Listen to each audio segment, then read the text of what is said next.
Doctor BR Ambedkar గారి విగ్రహం మీద దాడి చేయడం అంటే ప్రజాస్వామ్యం మీద దాడి చేయడమే. విజయవాడ నగరం నడిబొడ్డున ఇట్లాంటి పరిస్థితులు ఉంటే రాష్ట్రంలో ఎటువంటి పరిస్థితులు ఉన్నాయో ఒకసారి రాష్ట్ర ప్రజలందరూ కూడా అర్థం చేసుకోవాలి.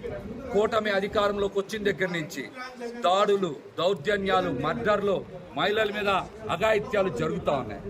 అంతకు మించి ఈ రోజున ప్రపంచమే తలెత్తుకునేలాగా జగన్మోహన్ రెడ్డి గారు అత్యంత ప్రతిష్టాత్మకంగా డాక్టర్ బిఆర్ అంబేద్కర్ గారి విగ్రహాన్ని ఇక్కడ ఏర్పాటు చేస్తే మరి అంబేద్కర్ గారి మీద కూడా మలాటలతో, సుత్తులతో, పలుగులతో దాడి చేయడం అంటే మీకు ప్రజాస్వామ్యం మీద నమ్మకం లేదు.